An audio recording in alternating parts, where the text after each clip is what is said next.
Hello everyone.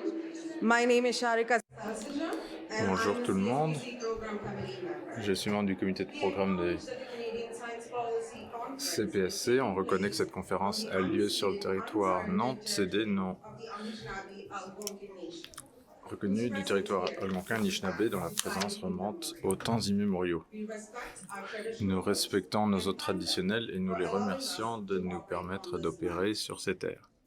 We are now about to Nous allons participate maintenant in interactive participer panel dans une discussion discussion de on the panel results interactif of the sur les CSPC résultats Parliamentarian du Survey on sondage transplantation. parlementaire organisé par le CPSC. Also, please don't forget N'oubliez to pas non follow our plus favorite events de and parler de vos événements platforms, favoris sur including Twitter. @Science Policy and the CSPC 2022 hashtag. Finally, Et please enfin, don't forget to fill out n'oubliez the pas de evaluation remplir survey le with the sondage session in d'évaluation your pour cette program guide. séance dans l'application Your du feedback programme. is important to us Votre and it will rétroaction help nous est us importante et put nous on a aidera much better CSPC à next year. organiser un bien Thank meilleur you. événement l'année prochaine. Merci et profitez bien du panel. Bonjour, mesdames et messieurs.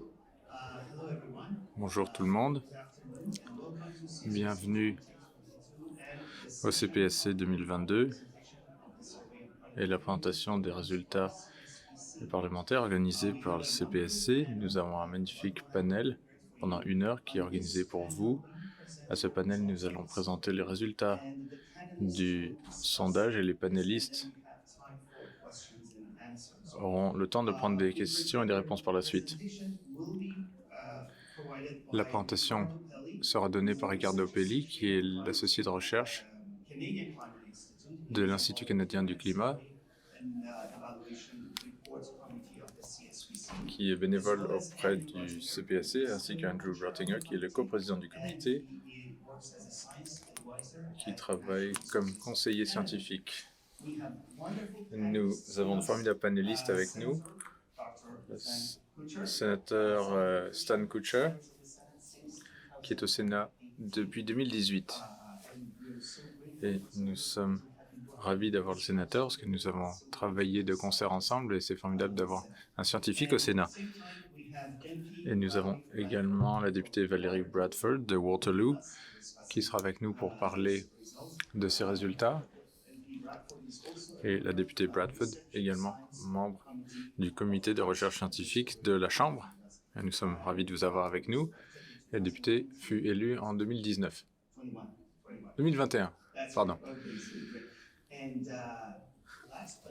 Et enfin, mais pas des moindres, Kimberly Gerling, qui connaît bien ce groupe. Elle était directrice générale du Centre Evidence for Democracy et qui a lancé un sondage des parlementaires sur la colline. Donc, elle a servi comme étant comme une des conseillères à ce projet et nous sommes ravis de l'avoir avec nous.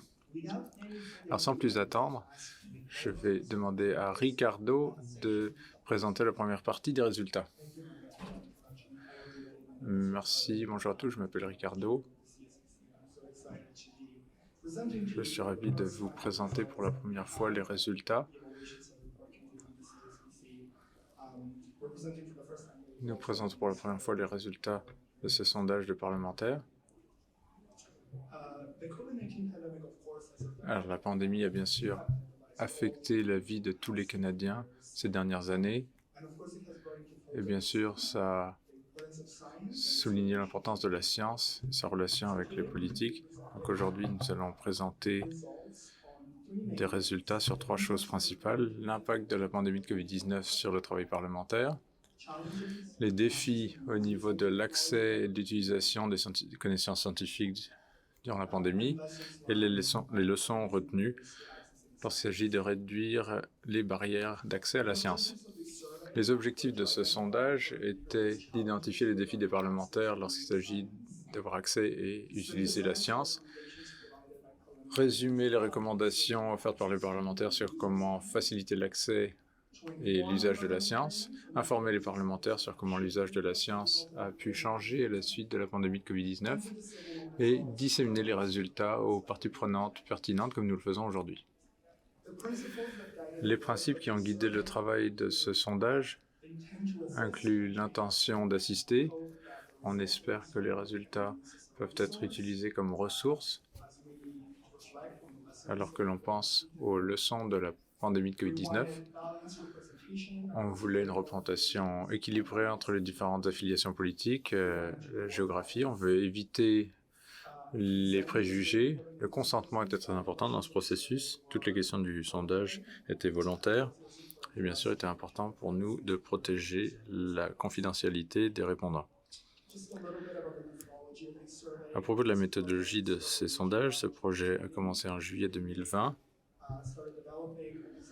Le comité a commencé à développer ce sondage avec le conseil d'un groupe diversifié de partenaires. C'était un processus itératif qui a commencé en 2021.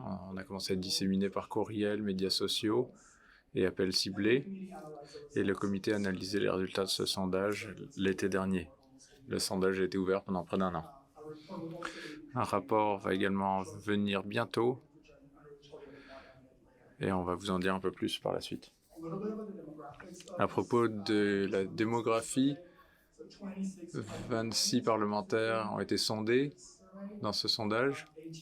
18 étaient des sénateurs et 8 étaient des députés à la Chambre des communes. On avait une représentation entre les sexes équilibrés, 50-50 entre hommes et femmes.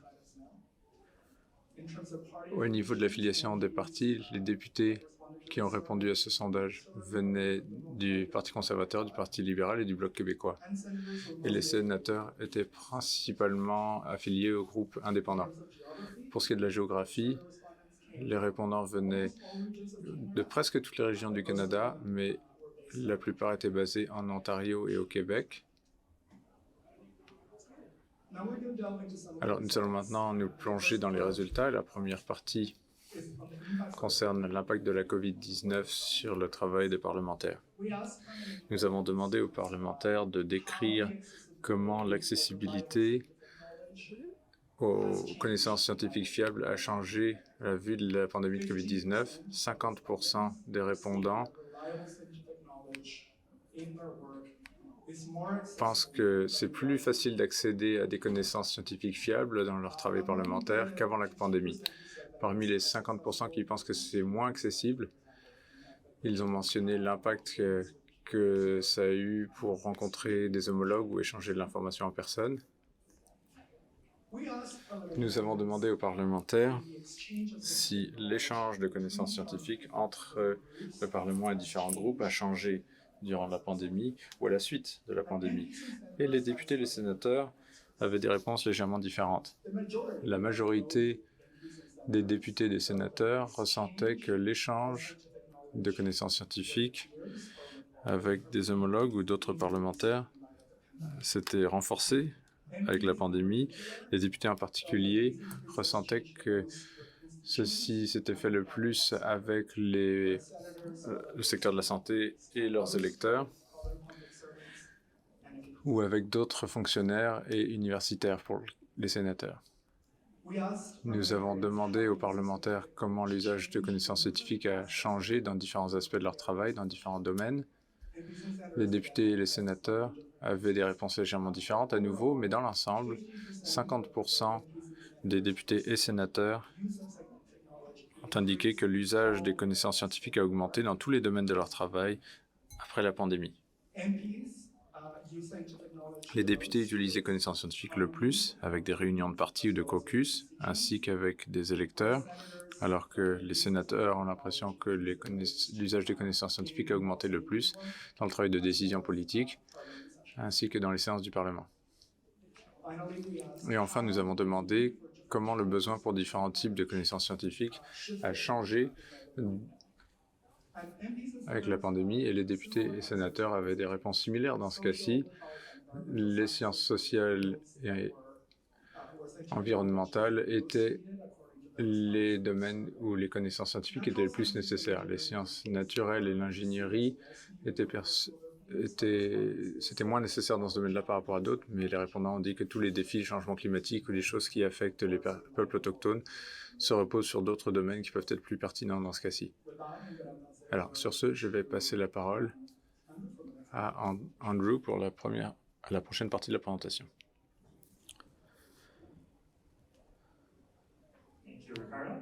Merci Ricardo. Alors pour cette prochaine partie, on va parler des défis à accéder à utiliser les connaissances scientifiques durant la pandémie. Alors la première question qu'on a posée aux parlementaires, c'est durant la pandémie de Covid-19, quels étaient les défis quant à la désinformation, à quel point est-ce que c'était difficile de traiter de cela auprès de leurs électeurs, et on a défini la désinformation comme étant de l'information qui intentionnellement est déroutante. Ça peut être accidentellement partager de fausses informations à travers de médias sociaux, par exemple.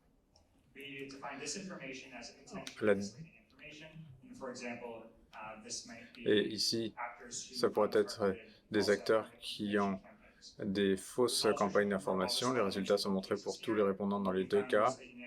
Et on a trouvé que dans l'ensemble, tous les parlementaires s'entendent à dire que la pandémie de COVID-19 a rendu ces défis de mauvaise information et de désinformation plus difficiles. Des exemples spécifiques étaient les médias sociaux, des écochambres, des non-experts qui sont donnés le statut d'experts, et discerner ce qui est de l'information fiable ou non.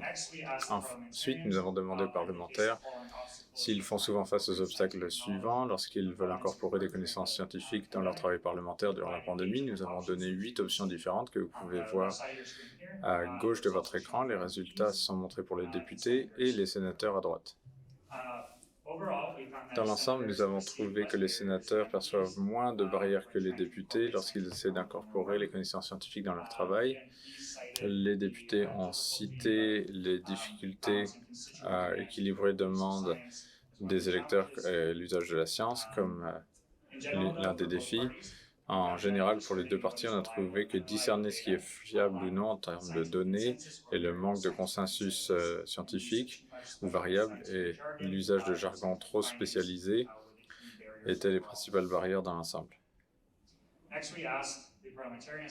Ensuite, on demande aux parlementaires si ils ont cherché de nouvelles informations scientifiques pour chacune des sources dans leur travail parlementaire lié à la pandémie.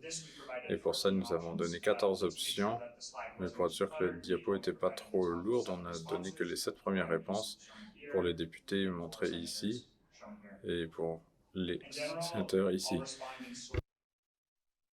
De façon générale, les connaissances venaient des autorités de santé publique et des organisations scientifiques telles que l'OMS. C'est souvent comme beaucoup d'entre nous avons accédé aux connaissances durant la pandémie. Il y avait des différences entre les députés et les sénateurs, néanmoins avec les députés qui accédaient plus souvent à travers des électeurs et des contacts personnels. Les sénateurs n'utilisaient pas cette source autant et ils accédaient à la science à la bibliothèque du Parlement et au travers de consultations expertes. Pour ce qui est des modes de communication, nous avons trouvé que le principal mode de communication était des bulletins de nouvelles, les courriels ou les médias sociaux. Néanmoins, nous avons trouvé que dans l'ensemble, les députés utilisaient différents modes de communication avec leurs électeurs, et vous pouvez voir ici des choses comme la communication à travers les événements, nouvelles locales, les autorités de santé locales, entre autres mécanismes qui sont utilisés le plus souvent. Bien sûr, ça montre la différence de communication entre ces trois groupes parlementaires. Alors pour la dernière partie, on va parler de certaines des leçons retenues pour réduire les barrières d'accès à la science. Tout d'abord, nous avons demandé aux parlementaires s'ils étaient d'accord avec cette déclaration. En tant que parlementaire, je pense que les connaissances scientifiques doivent être traduites dans un format facilement accessible pour mon travail. Et comme vous pouvez voir des résultats, il y avait une forte entente avec cette déclaration. Pour voir plus en profondeur comment on peut rendre cette science plus facile à utiliser dans les politiques publiques, on a demandé quel mécanisme aiderait à donner un accès rapide et facile de ces connaissances scientifiques dans le travail. C'était basé sur des mécanismes similaires pour la traduction de sciences vers des formats facilement accessibles pour les politiques publiques dans le monde.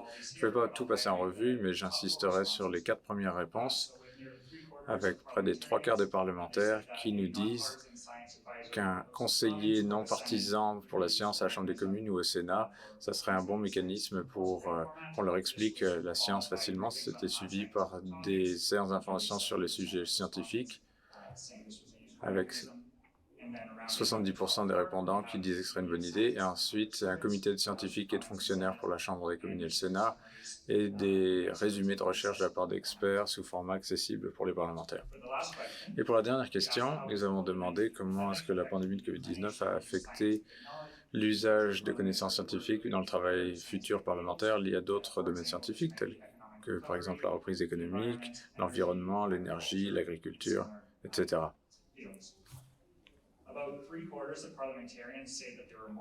75% des parlementaires disent qu'ils sont plus enclins à utiliser la science dans ces différents domaines. Les autres disent qu'il n'y a pas de changement et aucun parlementaire ne se sentait moins enclin après la pandémie. Alors, ceci conclut le sondage et maintenant, je voulais prendre un peu de temps pour prendre un peu de recul et regarder le processus sondage dans son ensemble. Tout d'abord, je voudrais examiner les limitations du sondage. Pour commencer, on veut reconnaître que nous avons eu un échantillon limité avec seulement 36 parlementaires qui ont participé. On a remarqué que ce n'est peut-être pas représentant des opinions des parlementaires dans leur ensemble. On voudrait aussi reconnaître que nous avions une représentation géographique incomplète. Nous n'avions pas toutes les partis, toutes les affiliations ou toutes les régions géographiques. Et ça pourrait affecter les résultats. Et enfin, parce que notre sondage était sur une base volontaire, il y a peut-être des gens qui sont plus intéressés à utiliser de l'information scientifique dans leurs décisions politiques qui ont eu plus tendance à répondre à ce sondage. Donc, on voit peut-être des réponses un peu biaisées. Pour ce qui est des principales conclusions, dans l'ensemble, on a trouvé que la pandémie de COVID-19 a augmenté la demande pour des connaissances scientifiques fiables. Néanmoins, on a trouvé qu'accéder à des connaissances claires et fiables est un grand défi et qui est accumulé à la question de la mauvaise information ou désinformation. On suggère différents mécanismes pour obtenir des connaissances scientifiques.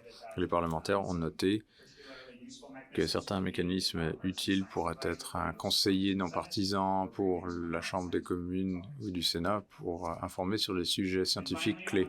Et enfin, je voudrais vous laisser certaines citations des participants parlementaires qui voulaient nous dire cela dans le sondage. Je ne vais pas toutes les lire, mais le message clé qui ressort est toujours le même. C'est que de l'information claire, accessible, non biaisée est fondamentale pour les décisions politiques à l'avenir liées à la pandémie et d'autres domaines scientifiques connexes. Alors sur ce, je veux reconnaître certaines personnes. Tout d'abord, nos 12 conseillers, dont une est au panel ici, Dr. Kimberly Keller. Sans eux, notre sondage n'aurait pas pu être une réussite. Donc, de grands remerciements à toutes et tous. Et je voudrais remercier les 26 parlementaires qui ont participé au sondage. À nouveau, 2 d'entre eux sont au panel aujourd'hui. Et les 9 qui ont accepté de donner leur nom sont montrés ici. Et enfin, j'aimerais remercier les comités du rapport d'évaluation cette année et de l'an dernier. Sans tout votre travail, je ne crois pas que ça aurait été possible. Alors pour ceux qui sont là aujourd'hui, vous pouvez vous lever pour qu'on vous remercie.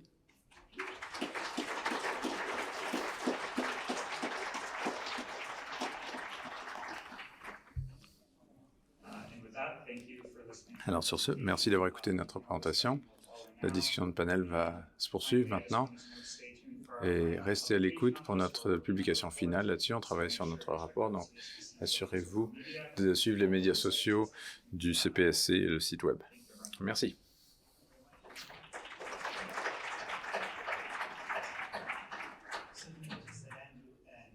Alors, vous avez remarqué que Andrew et Ricardo avaient le droit de parler de ce sondage. Le reste seront des discussions. Alors, sans plus attendre, je passe la parole au sénateur Kutcher pour vos réflexions sur ces résultats. Merci beaucoup. Tout d'abord, j'aimerais remercier le Dr. Harari du Centre de politique scientifique de votre invitation et reconnaître l'expertise de mes collègues au panel. Et merci à tout le monde d'être venu nous honorer de votre présence et vous montrer à quel point ce sujet est important. Ça a toujours été un sujet important, mais c'est certainement plus important maintenant que ça ne l'a jamais été. Et je vais commencer mon propos en citant du rapport annuel du conseiller principal de sciences de 2018 qui nous dit que des sociétés prospères et saines se reposent sur de nouvelles connaissances, des citoyens informés et de la bonne gouvernance. Pour ce qui est de la bonne gouvernance, je parle non seulement des choses habituelles auxquelles on pourrait penser, mais en termes de fondement d'une application judicieuse des meilleures données dans la prise de décision politique. C'est absolument crucial. Alors, ces meilleures preuves disponibles doivent être disponibles tout d'abord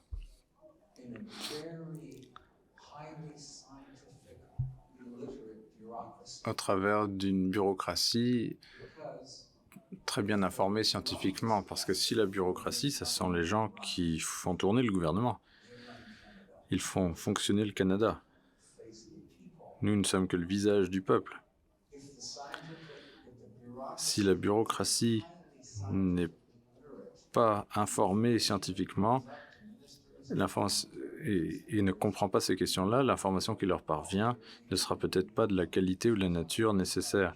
Donc je veux juste soulever cette question-là. La deuxième chose qui, je crois, est essentielle, c'est la littérature scientifique des décideurs politiques. Ça inclut les députés et les sénateurs dans notre système de Westminster. Donc il faut les deux. Et très souvent, on pense qu'on doit se concentrer que sur un de ces groupes. Mais il faut se concentrer sur les deux groupes. Et je suis ravi d'entendre que l'un des membres de notre panel est allé rejoindre la bureaucratie et son expertise. On a besoin de cela. C'est très important. Donc la réalité d'être un parlementaire, c'est que on est inondé, et je veux dire inondé d'informations. Chaque jour, il y a des tonnes et des tonnes de choses à lire. Je siège sur 3 comités différents. La quantité de travail pour préparer un comité, c'est épuisant. En plus de toute la législation, en plus de toutes les autres choses que vous faites. C'est pas un travail 9 à 5. Et pour les députés qui doivent ensuite faire le travail d'électorat, auprès des électeurs, chapeau, parce que nous, au Sénat, on n'a pas besoin de faire ça. Donc, la quantité de travail est époustouflante et c'est constant. On a l'impression de devoir absorber une lance à incendie constamment. Et je suis vraiment conscient qu'à mon propre niveau d'expertise professionnelle, je suis un tant soit peu réconforté par le fait que lorsque je pense à la législation ou que je fais le travail du comité, que je peux contribuer parce que je sais le domaine dans lequel on travaille, même si je dois vous dire que je suis de moins en moins à l'aise, plus je suis loin de ma vie professionnelle, parce que je suis conscient de comment les choses peuvent changer rapidement. Et je suis aussi tout à fait conscient que dès que je m'écarte de mon domaine, mon niveau d'ignorance des sujets est énorme. Et je suis très préoccupé du fait que être au courant de quelque chose, c'est pas pareil que d'être bien informé à propos de cette chose. Ça, c'est très important. Et juste parce que j'ai lu quelques rapports, je prétends pas connaître le sujet. Et je crois que ça fait partie de la prise de conscience que les scientifiques amènent à leur travail. On est tout à fait conscient de ce qu'on ne sait pas. Et utiliser les meilleures connaissances scientifiques, ça ne fait que partie de ces forces complexes en concurrence dans lesquelles on est engagé chaque jour. Et vous qui êtes des membres de la communauté scientifique, on pense, bon, pourquoi ne pas utiliser toutes ces bonnes choses? Parce qu'il y a tellement d'autres choses qui arrivent en même temps et qui sont en concurrence pour notre temps. Et également par rapport à où on va prendre les décisions. Donc, les meilleures informations scientifiques ne sont qu'une part, mais une part essentielle. Et je crois que la pandémie nous a aidés à comprendre à quel point c'est essentiel. Alors, il y a juste quelques points que je veux soulever de ce sondage, et je veux reconnaître, et merci de reconnaître les forces et les faiblesses, on l'apprécie, mais c'est un lieu où commencer. Un voyage de 1000 km commence avec le premier pas, et c'est utile dans le sens où on a identifié qu'il faut se concentrer sur ces domaines. Et il y a 2-3 choses que je veux souligner de ma lecture. About one half of members of parliament and 1/3 of senators had À peu près un tiers des sénateurs nous ont fait état qu'ils avaient du mal à discerner les données fiables. On écrit les lois. On a du mal à discerner des données fiables. Ça, c'est un défi et un problème. Comment est-ce que l'on va régler ça? C'est très important. We also say that most of us don't have a lot of scientific expertise. And I know in the Senate and seeing On dit aussi qu'on n'a pas d'expertise. Et je sais que certains ont beaucoup d'expertise et beaucoup de mes collègues non. Et pourquoi je n'ai pas d'expertise en droit constitutionnel? Aucun, zéro. Pourquoi je voudrais qu'ils connaissent les sciences approfondies? Donc il faut utiliser l'expertise qu'on a dans différents domaines et il faut s'appuyer les uns les autres. J'ai également été frappé par les différences lorsque les députés ont beaucoup d'informations et d'où ils obtiennent ces informations. On a beaucoup d'informations de la bibliothèque du Parlement et je veux juste leur lancer un clin d'œil parce qu'ils font un travail superbe. you are awesome. You do this great work, and we can rely on you. And when Vous faites un travail superbe et on peut se reposer sur vous. Et lorsque je vais au comité et que je me repose sur ce que dit la bibliothèque du Parlement et le témoin dit l'opposé, on écoute la bibliothèque du Parlement parce que vous faites du bon travail fiable. Donc, merci. Et au Sénat, on a tendance à utiliser des consultations expertes. Pourquoi? Eh bien, je crois que c'est un peu biaisé dans le sondage parce qu'on est toujours prêt à aller voir nos amis et demander « Moi, je ne sais pas, qu'est-ce que tu en penses ?» of environmental science, I asked Rosa Galvin. Demandez à Rosa Galvin, elle le sait. Et tous les scientifiques travaillent de cette façon. Et donc, avec ce genre d'approche à l'information, nous sommes plus à l'aise que l'information que nous recevons est probablement moins entachée de préjudice et nous sommes aussi plus confiants qu'elle sera valide plutôt qu'invalide. Et c'est ce que je voulais donc identifier auprès des députés. C'est qu'il y a des différences quant à nos sources d'information qui peut avoir un impact sur la manière dont nous prenons des décisions par rapport au projet de loi à l'étude.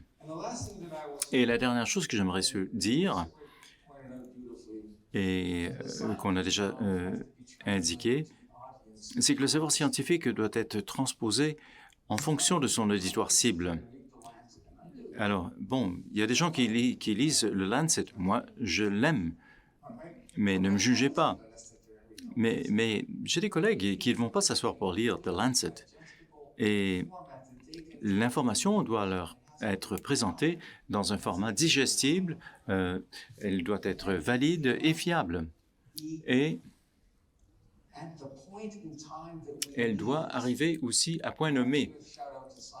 Alors, j'aime bien, je voudrais justement féliciter Science First parce que ils nous ont aidés au Sénat. Ici, on leur a dit, écoutez, on a besoin de l'information sur le vaccin. Pouvez-vous rassembler l'information nécessaire? Et c'est ce qu'ils ont fait. Ils l'ont distribué à tous nos collègues du Sénat.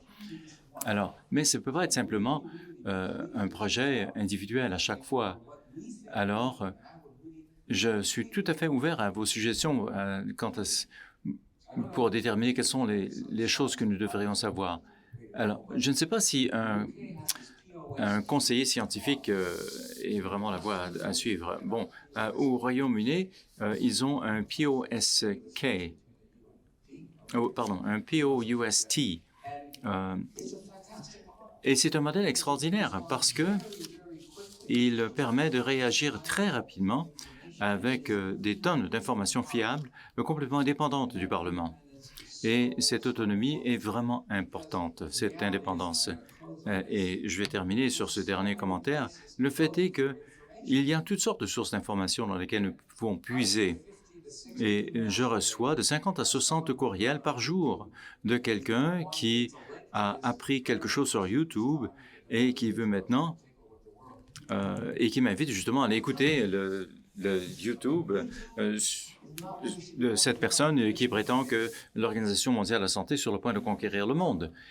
Alors, les sénateurs et les députés ont donc besoin d'une ressource qui leur fournit de l'information accessible, qui arrive au bon moment, lorsqu'ils en ont besoin, et une source sur laquelle nous pouvons compter. Merci beaucoup. Voilà mes réflexions.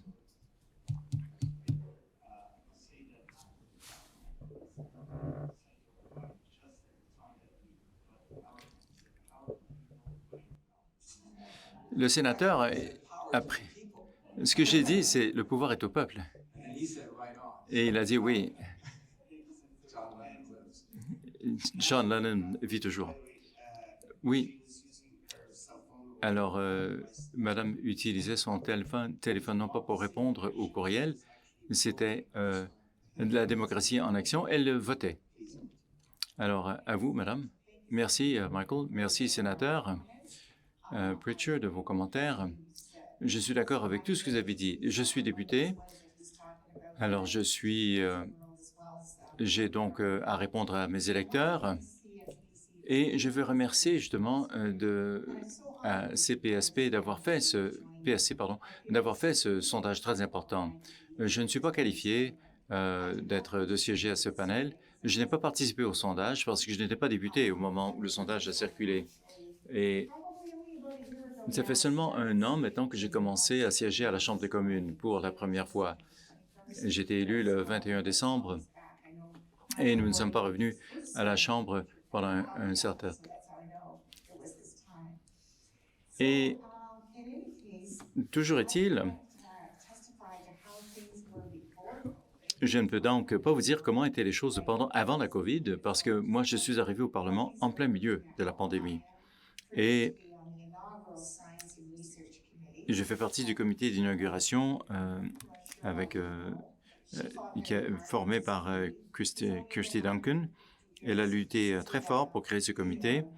Ça fait 150 ans que le Parlement existe, mais c'est seulement maintenant que nous avons créé un comité qui se consacre à la recherche scientifique.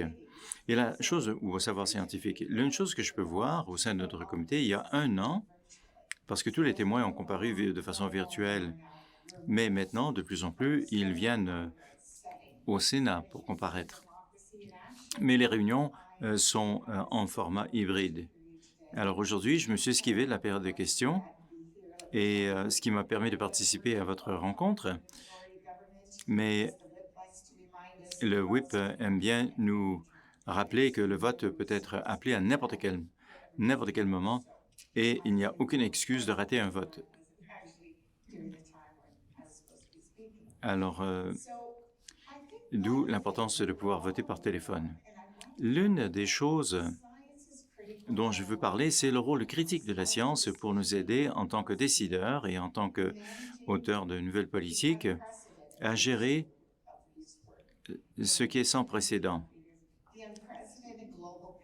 la pandémie, qui est sans précédent, parce que les instances gouvernementales qui ont le mieux géré la pandémie sont celles qui se sont basées sur la science. Et la science a évolué pendant la pandémie. Au début, nous ne comprenions pas exactement quelle était la nature du problème. Vous vous rappelez de l'époque où les gens nettoyaient tous les produits qu'ils avaient achetés à l'épicerie parce qu'ils pensaient justement que le virus pouvait être transmis par le contact. Et là, on s'est rendu compte que c'était une maladie respiratoire et donc dont les particules sont en suspension dans l'air. Alors, prenez toutes les décisions qui ont été faites par les gouvernements et les agences de santé publique et qui ont dû changer leur fusil d'épaule lorsqu'on s'est rendu compte que c'était une maladie respiratoire. Et évidemment, on le reprochait, mais vous changez sans cesse d'idée. Ben oui, mais c'est justement parce que les renseignements scientifiques eux-mêmes changent. Alors, je pense que la science a joué un rôle critique pendant la pandémie. Et la diapositive sur la désinformation m'a vraiment interpellé. Je pense que c'est le plus grand ennemi que nous avons. C'est ce qu'on voit justement au sud de la frontière. Selon que vous écoutez CNN ou Fox TV, votre vision du monde est complètement différente. Et il y a beaucoup donc de plateformes sociales qui produisent énormément de désinformation. Et donc, il est plus important que jamais de s'abreuver aux bonnes sources.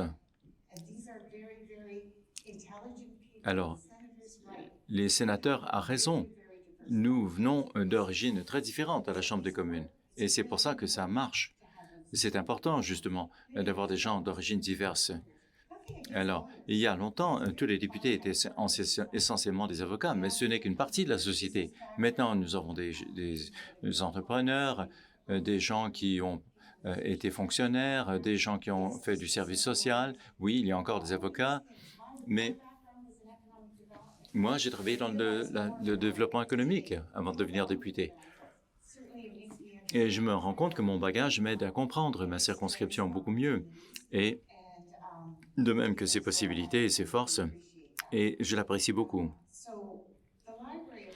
Alors, la Bibliothèque du Parlement. Je suis tout à fait d'accord avec les commentaires de mon collègue. Ils nous fournissent d'excellents renseignements lorsque nous écoutons des témoins. Ils nous donnent aussi des suggestions quant aux questions que nous devons poser pour approfondir une question. Parce que des fois, on ne se sent même pas qualifié à poser des questions aux témoins qui comparaissent étant donné leur expertise. Parce que nous sommes des gens ordinaires qui représentent d'autres personnes ordinaires. Nous n'avons pas nécessairement l'expertise de ces témoins. Mais pourtant, c'est l'occasion pour nous de poser des questions. Et donc, la Bibliothèque du Parlement nous donne accès à des mines de renseignements et oriente nos questions. J'ai bien hâte de pouvoir visiter la bibliothèque du Parlement.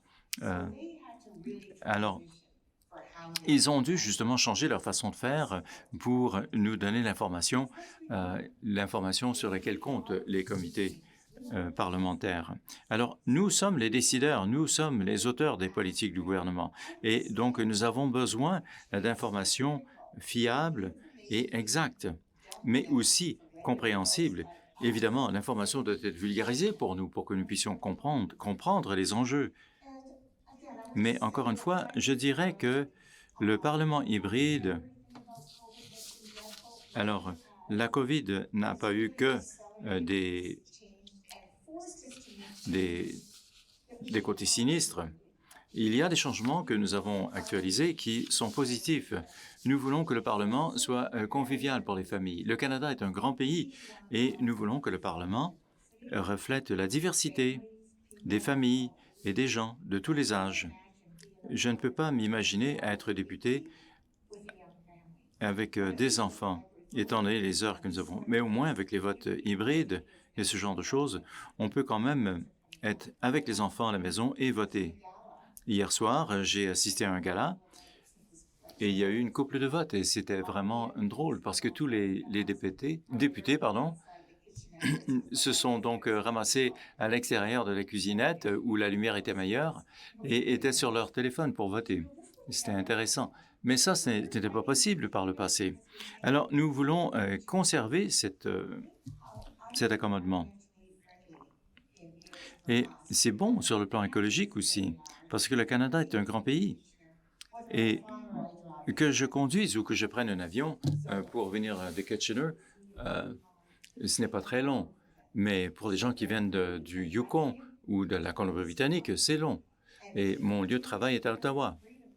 Et même avec le convoi qui assiégeait la ville, qui était un petit peu intimidant, j'étais une nouvelle députée et je trouvais que c'était important que je vienne ici tous les jours pour parler avec les membres du caucus pour mieux les connaître. Et parce que j'ai été élu pour être ici. Mais ce n'est pas très écologique quand on pense à tous ces vols Alors, on prend l'avion le dimanche et puis ensuite on prend l'avion le jeudi ou le vendredi pour retourner à la maison. Mais c'est bon de pouvoir passer plus de temps avec notre circonscription. Mais c'est aussi important d'être ici présent à Ottawa. Alors, je digresse. Mais étant donné que je n'étais pas là au moment où le sondage a été fait, je ne peux pas faire de comparaison par rapport à la situation qu'il y avait avant la pandémie.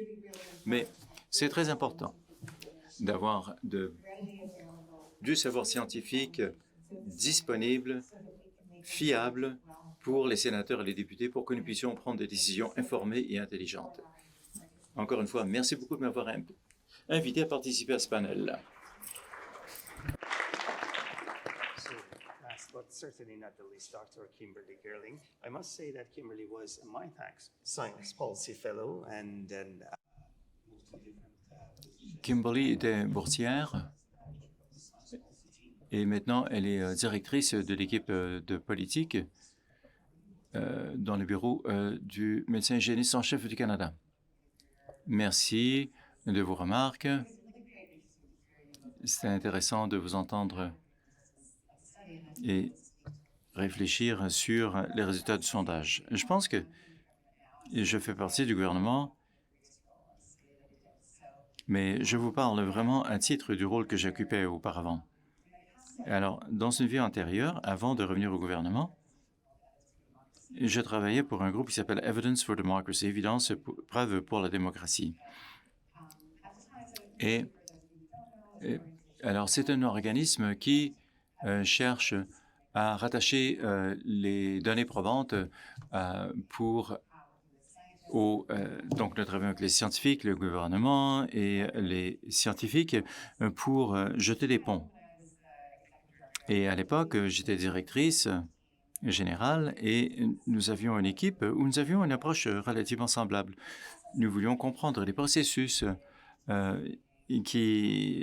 lesquels que l'on suit pour intégrer des données probantes dans les processus de décision.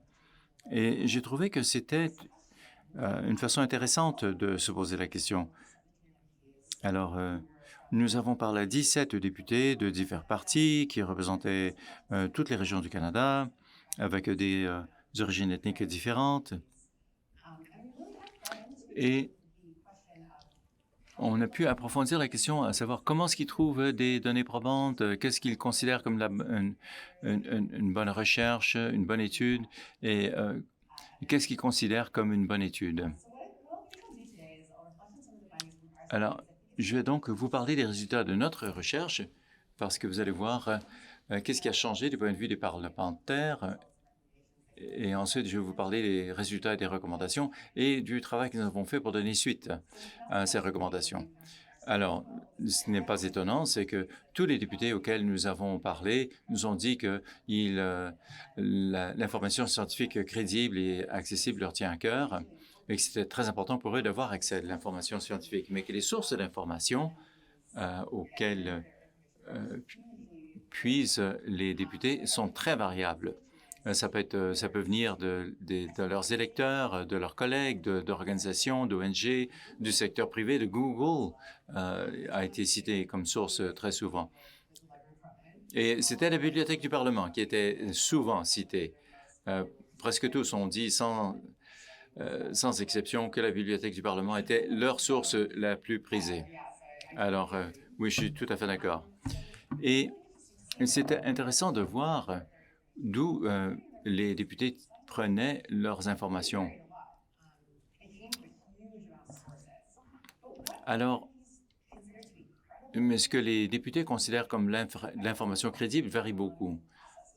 Alors, tout le monde a son processus pour vérifier la véracité des renseignements. J'ai parlé à un sénateur, par exemple, qui m'a dit, moi, j'ai un collègue à la Chambre parce que c'est un scientifique, ou j'ai un ami au Conseil national de recherche auquel je peux faire appel pour vérifier la fiabilité d'un renseignement. Mais ce n'est pas toujours évident de savoir à qui ou où s'adresser. Et on veut évidemment l'information qui n'est pas partisane, mais quand il y a de la nouvelle information qui arrive de toutes parts, ce n'est pas toujours facile de savoir s'il y a une coloration partisane à l'information ou pas. L'autre chose intéressante que nous avons découvert, c'est que ce qu'on considère comme étant une preuve scientifique ou de la recherche, ce n'est pas toujours évident de s'entendre sur ce que c'est. On ne s'entendait pas nécessairement sur ce qu'est une preuve scientifique ou des conseils scientifiques. Alors justement, pendant les entrevues, on a posé la question pour essayer d'éclaircir ces notions. Alors, si ça vient d'une source fiable, une source reconnue, mais encore une fois, on ne s'entend pas nécessairement sur la façon de vérifier la fiabilité des sources. Et nous avons donc essayé d'approfondir la question davantage. Et encore une fois, c'est très semblable à ce que nous avons entendu et c'est très semblable à ce que vous avez entendu. D'abord, le temps que cela représente de vérifier l'information, parce que ces gens sont inondés d'informations. Comme vous dites, Dr. Pritchard, c'est comme boire à même une chute. Alors, on est complètement bombardé et c'est un véritable défi de recevoir de l'information, de la lire et de la digérer. Alors, beaucoup de députés décrivent cette situation dans laquelle ils se trouvent où, bon, ben d'accord, il faut que j'aille voter pour un truc par rapport au... Et je suis dans un taxi et je n'ai pas le temps de me familiariser avec le dossier avant de voter. Et ce qui me... Je pense que les députés voient cela comme un défi qui n'est que croissant. Et la plupart des gens qui travaillent dans la gestion de l'information seront d'accord. Et je pense que ça, c'est un véritable problème, effectivement. Un autre défi aussi qu'on nous a signalé, c'est que la réalité d'une prise de décision politique, c'est qu'aucune décision ne peut être uniquement basée sur les données probantes ou les preuves scientifiques. Parce que la réalité, c'est que pour être un bon représentant de vos électeurs, il faut prendre en compte d'autres facteurs, les facteurs socio-économiques, par exemple. Et parce que c'est important pour représenter vos électeurs et veiller à leurs intérêts. Et je me rappelle, je parlais à un député de la Nouvelle-Écosse qui me disait c'est parfois très difficile de prendre des décisions au sujet de choses comme l'industrie de la pêche quand mes électeurs sont des gens qui sont lourdement impliqués dans cette industrie et que les renseignements scientifiques incitent à changer l'industrie. Alors, il y a des conflits inhérents. Et la dernière chose que nous avons trouvée, c'est qu'il y avait aussi un manque de ressources pour faire ce genre de vérification. Alors, bien que la Bibliothèque du Parlement était un bon outil, il y a des gens qui n'ont qu'un certain personnel, mais d'autres qui n'ont qu'une personne pour les aider, une seule personne ressource. Alors, tout cela, évidemment, jette une nouvelle lumière sur le résultat que nous partageons avec vous. Alors, laissez-moi vous parler des recommandations issues de cette étude. Alors, la première est que nous avons trouvé que il y avait un besoin de faire un lien entre les chercheurs et les députés. Et c'est intéressant que vous l'ayez tous les deux signalé. Beaucoup des députés ont dit bon, on voit des témoins comparaître devant des comités, mais pas beaucoup de scientifiques sont nécessairement au courant qu'il existe un processus de témoignage devant des comités du Sénat ou de la Chambre des communes. Donc, je pense qu'on devrait peut-être faire connaître davantage ce processus et donc familiariser davantage les scientifiques avec les procédures parlementaires. L'autre, ce serait l'accès des parlementaires aux renseignements scientifiques ou à la recherche scientifique.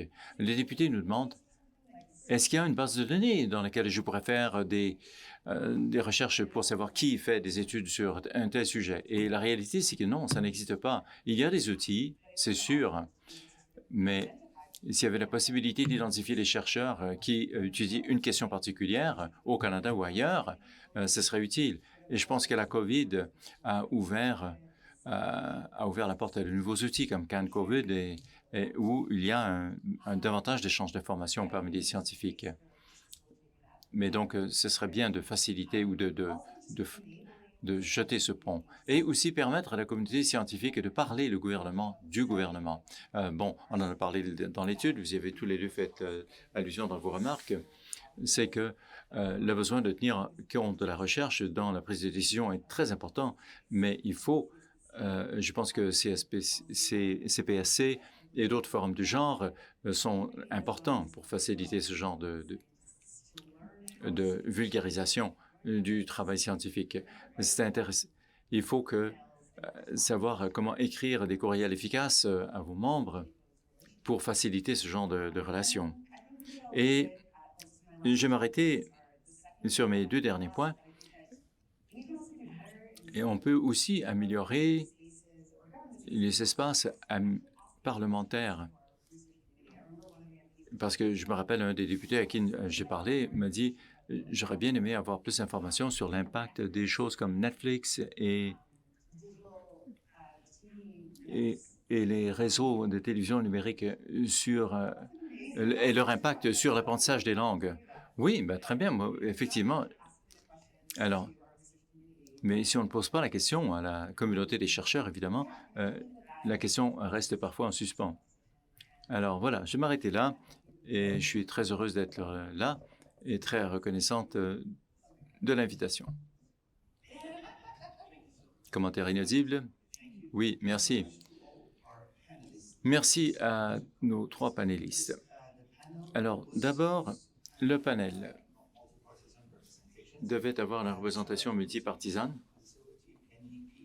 donc des 3 partis. Les 3 partis devaient envoyer un député, mais malheureusement, il y avait un chevauchement avec la paire des questions et les travaux des comités, et donc les députés que nous avons invités n'ont pas pu être des nôtres aujourd'hui, même s'ils étaient vivement intéressés à y participer. Alors, nous allons analyser les résultats du sondage et nous aurons d'autres panels et discussions à Ottawa et ailleurs au Canada et des séances individuelles aussi sur la colline parlementaire. Donc, numéro 2, pourriez-vous afficher la diapositive des membres du comité consultatif? Voilà. Alors, je veux remercier tous les bénévoles du CPSC et du comité d'évaluation, du rapport d'évaluation, qui ont fait un excellent travail pour consolider, compiler toutes les réponses des parlementaires et de les formater. Et je veux aussi remercier tous ceux qui ont agi comme experts conseils, 3 anciens membres du Parlement qui nous ont aidés dans la gestion des travaux. Et deux d'entre eux voulaient être des nôtres, mais n'ont pas pu faire le voyage. Et malheureusement, nous n'avons pas le temps pour des questions. Nous avions prévu 1 heure pour 1 heure et nos panélistes avaient beaucoup de choses à dire. Mais nous vous reviendrons sur la question de l'information des parlementaires dans une autre séance. Le prochain panel sera une conversation avec le ministre Champagne dans 1 demi-heure. Donc, vous avez une pause d'1 demi-heure. Merci.